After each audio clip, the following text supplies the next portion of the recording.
شروع اللہ کے نام سے جو بڑا مہربان نہایت رحم والا ہے۔ قسم ہے صف باندھنے والوں کی پرا جما کر، پھر ڈانٹنے والوں کی جھڑک کر، پھر ذکر یعنی قرآن پڑھنے والوں کی غور کر کر کہ تمہارا معبود ایک ہی ہے، جو آسمانوں اور زمین اور جو چیزیں ان میں ہیں سب کا مالک ہے، اور سورج کے طلوع ہونے کے مقامات کا بھی مالک ہے۔ بے شک ہم ہی نے آسمان دنیا کو ستاروں کی زینت سے مزین کیا اور ہر شیطان سرکش سے اس کی حفاظت کی کہ اوپر کی مجلس کی طرف کان نہ لگا سکیں، اور ہر طرف سے ان پر انگارے پھینکے جاتے ہیں، یعنی وہاں سے نکال دینے کو، اور ان کے لیے عذاب دائمی ہے۔ ہاں، جو کوئی فرشتوں کی کسی بات کو چوری سے جھپٹ لینا چاہتا ہے تو جلتا ہوا انگارہ اس کے پیچھے لگتا ہے۔ تو ان سے پوچھو کہ ان کا بنانا مشکل ہے یا جتنی خلقت ہم نے بنائی ہے ان کا، انہیں ہم نے چپکتے گارے سے بنایا ہے۔ ہاں، تم تو تعجب کرتے ہو اور یہ تمسخر کرتے ہیں، اور جب ان کو نصیحت دی جاتی ہے تو نصیحت قبول نہیں کرتے، اور جب کوئی نشانی دیکھتے ہیں تو ٹھٹھے کرتے ہیں اور کہتے ہیں کہ یہ تو صریح جادو ہے۔ بھلا جب ہم مر گئے اور مٹی اور ہڈیاں ہو گئے تو کیا پھر اٹھائے جائیں گے؟ اور کیا ہمارے باپ دادا بھی جو پہلے ہو گزرے ہیں؟ کہہ دو کہ ہاں، اور تم ذلیل ہوگے۔ وہ تو ایک زور کی آواز ہوگی اور یہ اس وقت دیکھنے لگیں گے اور کہیں گے ہائے شامت، یہی جزا کا دن ہے۔ کہا جائے گا کہ ہاں، فیصلے کا دن جس کو تم جھوٹ سمجھتے تھے یہی ہے۔ جو لوگ ظلم کرتے تھے ان کو اور ان کے ہم جنسوں کو اور جن کو وہ پوجا کرتے تھے سب کو جمع کر لو، یعنی جن کو خدا کے سوا پوجا کرتے تھے، پھر ان کو جہنم کے رستے پر چلا دو اور ان کو ٹھہرائے رکھو کہ ان سے کچھ پوچھنا ہے۔ تم کو کیا ہوا کہ ایک دوسرے کی مدد نہیں کرتے؟ بلکہ آج تو وہ فرما بردار ہیں اور ایک دوسرے کی طرف رخ کر کے سوال و جواب کریں گے۔ کہیں گے کیا تم ہی ہمارے پاس دائیں اور بائیں سے آتے تھے؟ وہ کہیں گے بلکہ تم ہی ایمان لانے والے نہ تھے، اور ہمارا تم پر کچھ زور نہ تھا، بلکہ تم سرکش لوگ تھے۔ سو ہمارے بارے میں ہمارے پروردگار کی بات پوری ہو گئی، اب ہم مزے چکھیں گے۔ ہم نے تم کو بھی گمراہ کیا اور ہم خود بھی گمراہ تھے، پس وہ اس روز عذاب میں ایک دوسرے کے شریک ہوں گے۔ ہم گناہ گاروں کے ساتھ ایسا ہی کیا کرتے ہیں۔ ان کا یہ حال تھا کہ جب ان سے کہا جاتا تھا کہ خدا کے سوا کوئی معبود نہیں تو غرور کرتے تھے اور کہتے تھے کہ بھلا ہم ایک دیوانے شاعر کے کہنے سے کہیں اپنے معبودوں کو چھوڑ دینے والے ہیں؟ نہیں، بلکہ وہ حق لے کر آئے ہیں اور پہلے پیغمبروں کو سچا کہتے ہیں۔ بے شک تم تکلیف دینے والے عذاب کا مزہ چکھنے والے ہو، اور تم کو بدلہ ویسا ہی ملے گا جیسے تم کام کرتے تھے، مگر جو خدا کے بندگان خاص ہیں یہی لوگ ہیں جن کے لیے روزی مقرر ہے، یعنی میوے، اور ان کا اعزاز کیا جائے گا۔ نعمت کے باغوں میں ایک دوسرے کے سامنے تختوں پر بیٹھے ہوں گے، شراب لطیف کے جام کا ان میں دور چل رہا ہوگا، جو رنگ کی سفید اور پینے والوں کے لیے سراسر لذت ہوگی، نہ اس سے درد سر ہو اور نہ وہ اس سے متوالے ہوں۔ اور ان کے پاس عورتیں ہوں گی جو نگاہیں نیچی رکھتی ہوں گی اور آنکھیں بڑی بڑی، گویا وہ محفوظ انڈے ہیں۔ پھر وہ ایک دوسرے کی طرف رک کر کے سوال و جواب کریں گے۔ ایک کہنے والا ان میں سے کہے گا کہ میرا ایک ہم نشین تھا جو کہتا تھا کہ بھلا تم بھی ایسی باتوں کے باور کرانے والوں میں ہو؟ بھلا جب ہم مر گئے اور مٹی اور ہڈیاں ہو گئے تو کیا ہم کو بدلہ ملے گا؟ پھر کہے گا کہ بھلا تم اسے جھانک کر دیکھنا چاہتے ہو؟ اتنے میں وہ خود جھانکے گا تو اس کو وسط دوزخ میں دیکھے گا، کہے گا کہ خدا کی قسم تو مجھے ہلاک ہی کر چکا تھا، اور اگر میرے پروردگار کی مہربانی نہ ہوتی تو میں بھی ان میں ہوتا جو عذاب میں حاضر کیے گئے ہیں۔ کیا یہ نہیں کہ ہم آئندہ کبھی مرنے کے نہیں؟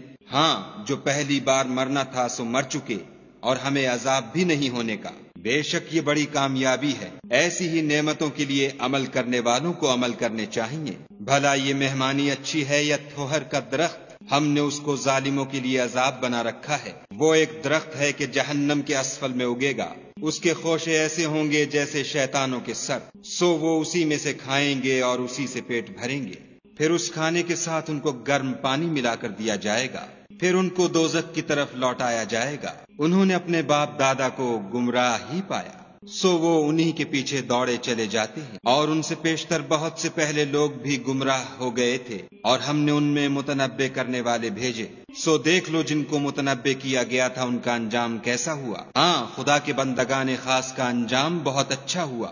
اور ہم کو نوح نے پکارا سو دیکھ لو کہ ہم دعا کو کیسے اچھے قبول کرنے والے ہیں، اور ہم نے ان کو اور ان کے گھر والوں کو بڑی مصیبت سے نجات دی، اور ان کی اولاد کو ایسا کیا کہ وہی باقی رہ گئے، اور پیچھے آنے والوں میں ان کا ذکر جمیل باقی چھوڑ دیا، یعنی تمام جہان میں کہ نوح پر سلام۔ نیکوکاروں کو ہم ایسا ہی بدلہ دیا کرتے ہیں، بے شک وہ ہمارے مومن بندوں میں سے تھے۔ پھر ہم نے دوسروں کو ڈبو دیا، اور انہی کے پیرووں میں ابراہیم تھے، جب وہ اپنے پروردگار کے پاس عیب سے پاک دل لے کر آئے، جب انہوں نے اپنے باپ سے اور اپنی قوم سے کہا کہ تم کن چیزوں کو پوچھتے ہو، کیوں جھوٹ بنا کر خدا کے سوا اور معبودوں کے طالب ہو، بھلا پروردگار عالم کے بارے میں تمہارا کیا خیال ہے؟ تب انہوں نے ستاروں کی طرف ایک نظر کی اور کہا میں تو بیمار ہوں، تب وہ ان سے پیٹھ پھیر کر لوٹ گئے۔ پھر ابراہیم ان کے معبودوں کی طرف متوجہ ہوئے اور کہنے لگے کہ تم کھاتے کیوں نہیں؟ تمہیں کیا ہوا ہے؟ تم بولتے نہیں؟ پھر ان کو داہنے ہاتھ سے مارنا اور توڑنا شروع کیا، تو وہ لوگ ان کے پاس دوڑے ہوئے آئے۔ انہوں نے کہا کہ تم ایسی چیزوں کو کیوں پوچھتے ہو جن کو خود تراشتے ہو، حالانکہ تم کو اور جو تم بناتے ہو اس کو خدا ہی نے پیدا کیا ہے۔ وہ کہنے لگے کہ اس کے لیے ایک عمارت بناؤ، پھر اس کو آگ کے ڈھیر میں ڈال دو۔ غرض انہوں نے ان کے ساتھ ایک چال چلنی چاہی اور ہم نے انہی کو زیر کر دیا۔ اور ابراہیم بولے کہ میں اپنے پروردگار کی طرف جانے والا ہوں، وہ مجھے رستہ دکھائے گا۔ اے پروردگار مجھے اولاد عطا فرما جو سعادت مندوں میں سے ہو۔ تو ہم نے ان کو ایک نرم دل لڑکے کی خوشخبری دی۔ جب وہ ان کے ساتھ دوڑنے کی عمر کو پہنچا تو ابراہیم نے کہا کہ بیٹا میں خواب میں دیکھتا ہوں کہ گویا تم کو ذبح کر رہا ہوں، تو تم سوچو کہ تمہارا کیا خیال ہے؟ انہوں نے کہا کہ ابا جو آپ کو حکم ہوا ہے وہی کیجیے، خدا نے چاہا تو آپ مجھے صابروں میں پائیے گا۔ جب دونوں نے حکم مان لیا اور باپ نے بیٹے کو ماتھے کے بل لٹا دیا تو ہم نے ان کو پکارا کہ اے ابراہیم تم نے خواب کو سچا کر دکھایا، ہم نیکوکاروں کو ایسا ہی بدلہ دیا کرتے ہیں۔ بلا شبہ یہ صریح آزمائش تھی، اور ہم نے ایک بڑی قربانی کو ان کا فدیہ دیا، اور پیچھے آنے والوں میں ابراہیم کا ذکر خیر باقی چھوڑ دیا کہ ابراہیم پر سلام ہو۔ نیکوکاروں کو ہم ایسا ہی بدلہ دیا کرتے ہیں، بے شک وہ ہمارے مومن بندوں میں سے تھے، اور ہم نے ان کو اسحاق کی بشارت بھی دی کہ وہ نبی اور نیکوکاروں میں سے ہوں گے، اور ہم نے ان پر اور اسحاق پر برکتیں نازل کی تھیں، اور ان دونوں کی اولاد میں سے نیکوکار بھی ہیں اور اپنے آپ پر صریح ظلم کرنے والے یعنی گناہگار بھی ہیں۔ اور ہم نے موسیٰ اور ہارون پر بھی احسان کیے، اور ان کو اور ان کی قوم کو مصیبت عظیمہ سے نجات بخشی، اور ان کی مدد کی تو وہ غالب ہو گئے، اور ان دونوں کو کتاب واضح المطالب عنایت کی، اور ان کو سیدھا رستہ دکھایا، اور پیچھے آنے والوں میں ان کا ذکر خیر باقی چھوڑ دیا کہ موسیٰ اور ہارون پر سلام، بے شک ہم نیکوکاروں کو ایسا ہی بدلہ دیا کرتے ہیں۔ وہ دونوں ہمارے مومن بندوں میں سے تھے، اور الیاس بھی پیغمبروں میں سے تھے۔ جب انہوں نے اپنی قوم سے کہا کہ تم ڈرتے کیوں نہیں؟ کیا تم بعال کو پکارتے اور اسے پوچھتے ہو، اور سب سے بہتر پیدا کرنے والے کو چھوڑے دیتے ہو، یعنی خدا کو جو تمہارا اور تمہارے اگلے باپ دادا کا پروردگار ہے؟ تو ان لوگوں نے ان کو جھٹلا دیا، سو وہ دوزخ میں حاضر کیے جائیں گے۔ ہاں خدا کے بندگان خاص مبتلا عذاب نہیں ہوں گے۔ اور ان کا ذکر خیر پچھلوں میں باقی چھوڑ دیا کہ الیاسین پر سلام، ہم نیک لوگوں کو ایسا ہی بدلہ دیتے ہیں، بے شک وہ ہمارے مومن بندوں میں سے تھے۔ اور لوط بھی پیغمبروں میں سے تھے، جب ہم نے ان کو اور ان کے گھر والوں کو سب کو عذاب سے نجات دی، مگر ایک بڑھیا کہ پیچھے رہ جانے والوں میں تھی۔ پھر ہم نے اوروں کو ہلاک کر دیا، اور تم دن کو بھی ان کی بستیوں کے پاس سے گزرتے رہتے ہو، اور رات کو بھی، تو کیا تم عقل نہیں رکھتے؟ اور یونس بھی پیغمبروں میں سے تھے، جب بھاگ کر بھری ہوئی کشتی میں پہنچے، اس وقت قرا ڈالا تو انہوں نے زک اٹھائی، پھر مچھلی نے ان کو نگل لیا، اور وہ قابل ملامت کام کرنے والے تھے۔ پھر اگر وہ خدا کی پاکی بیان نہ کرتے تو اس روز تک کہ لوگ دوبارہ زندہ کیے جائیں گے اسی کے پیٹ میں رہتے۔ پھر ہم نے ان کو جبکہ وہ بیمار تھے فراخ میدان میں ڈال دیا، اور ان پر کدو کا درخت اگایا، اور ان کو 1,00,000 یا اس سے زیادہ لوگوں کی طرف پیغمبر بنا کر بھیجا، تو وہ ایمان لے آئے، سو ہم بھی ان کو دنیا میں ایک وقت مقرر تک فائدے دیتے رہے۔ ان سے پوچھو تو کہ بھلا تمہارے پروردگار کے لیے تو بیٹیاں اور ان کے لیے بیٹے، یا ہم نے فرشتوں کو عورتیں بنایا اور وہ اس وقت موجود تھے؟ دیکھو یہ اپنی جھوٹ بنائی ہوئی بات کہتے ہیں کہ خدا کی اولاد ہے، کچھ شک نہیں کہ یہ جھوٹے ہیں۔ کیا اس نے بیٹوں کی نسبت بیٹیوں کو پسند کیا ہے؟ تم کیسے لوگ ہو، کس طرح کا فیصلہ کرتے ہو؟ بھلا تم غور کیوں نہیں کرتے؟ یا تمہارے پاس کوئی صریح دلیل ہے؟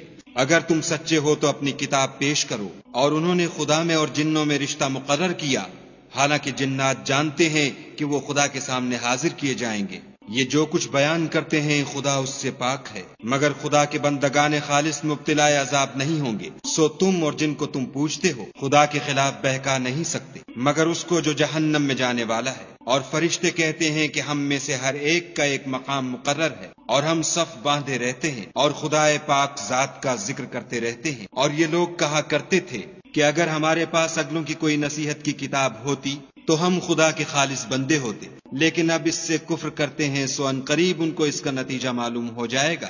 اور اپنے پیغام پہنچانے والے بندوں سے ہمارا وعدہ ہو چکا ہے کہ وہی مظفر و منصور ہیں، اور ہمارا لشکر غالب رہے گا۔ تو ایک وقت تک ان سے اعراض کیے رہو اور انہیں دیکھتے رہو، یہ بھی ان قریب کفر کا انجام دیکھ لیں گے۔ کیا یہ ہمارے عذاب کے لیے جلدی کر رہے ہیں؟ مگر جب وہ ان کے میدان میں آ اترے گا تو جن کو ڈر سنایا گیا تھا ان کے لیے برا دن ہوگا۔ اور ایک وقت تک ان سے منہ پھیرے رہو اور دیکھتے رہو، یہ بھی ان قریب نتیجہ دیکھ لیں گے۔ یہ جو کچھ بیان کرتے ہیں تمہارا پروردگار جو صاحب عزت ہے اس سے پاک ہے، اور پیغمبروں پر سلام۔ سب طرح کی تعریف خدائے رب العالمین کو سزاوار ہے۔